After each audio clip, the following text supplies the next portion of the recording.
পরের বার যখন কোনো রেল স্টেশনে অপেক্ষা করবেন অথবা একটা বিশাল ট্রেন ক্রসিং পার হতে দেখবেন, একটু নিচের দিকে তাকান। বিশাল স্টিলের রেল আর ভারী কাঠের স্লিপারের নিচে সবসময় একটাই জিনিস দেখবেন, পাথর। লক্ষ লক্ষ পাথর, রুক্ষ, ধূসর, এবড়োখেবড়ো পাথর হাজার হাজার মাইল জুড়ে ছড়িয়ে আছে। সেটা বাংলাদেশে হোক, ব্রিটেনেই হোক বা আমেরিকায়, পাথর সবখানেই আছে। কিন্তু কখনো কি মনে হয়েছে কেন আমাদের সবচেয়ে আধুনিক দ্রুতগতির ট্রেনগুলো কেন একটা আলগা পাথরের স্তূপের ওপর দাঁড়িয়ে থাকে? কেন আমরা শুধু শক্ত কংক্রিটের ওপর রেলপথ বানাই না? এর উত্তরটা শুধু টাকা বাঁচানোর গল্প না, এটা একটা অসাধারণ ইঞ্জিনিয়ারিং বুদ্ধি যা ট্রেনকে মাটিতে দেবে যাওয়া থেকে রক্ষা করে। আর এর পেছনে লুকিয়ে আছে এক চমকপ্রদ ইতিহাস, যা আধুনিক রেলপথকে যুক্ত করে শত বছর আগের পালতোলা জাহাজের সাথে। স্বাগতম রুলস অ্যান্ড রিয়ালিটিয়ে।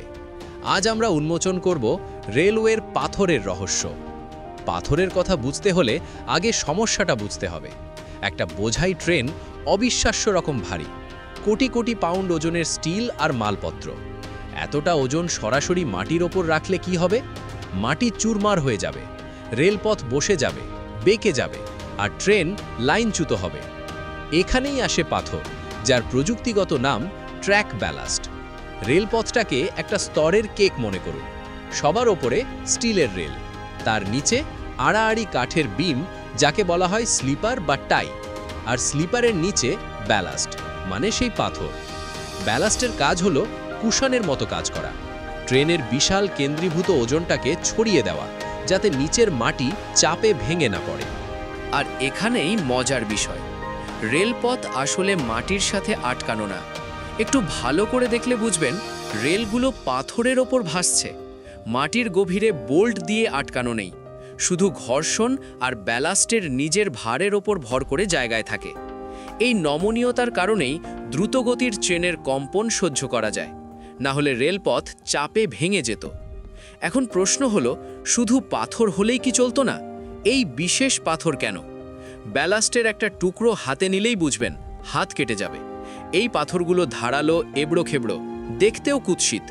রেলপথে কখনো মসৃণ গোলাকার নুড়ি দেখবেন না। এর কারণটা পুরোপুরি ইঞ্জিনিয়ারিং। মার্বেল বা বল বেয়ারিং ভর্তি গর্তে পা দিলে কি হবে? পিছলে পড়বেন, তাই না? মসৃণ পাথর একে অপরের ওপর গড়িয়ে যায়, ট্রেনের কম্পনে সেগুলো ছড়িয়ে পড়ত আর রেলপথ সরে যেত।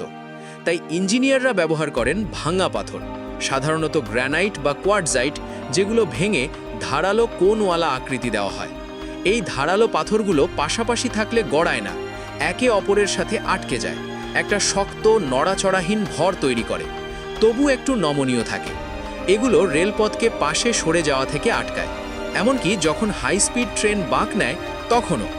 পাথর শুধু ওজন বহন করে না, এটা রেলপথের দুই বড় শত্রুর বিরুদ্ধেও লড়াই করে, পানি আর আগাছা।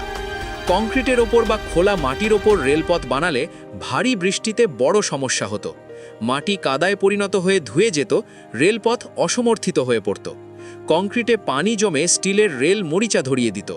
কিন্তু পাথরের স্তূপ একটা বিশাল ড্রেনের মতো কাজ করে। বৃষ্টির পানি মুহূর্তেই পাথরের ফাঁক দিয়ে চলে যায়, জমতেই পারে না। আর আগাছা? রেল লাইনের মাঝখানে জঙ্গল কখনো দেখেননি, তাই না?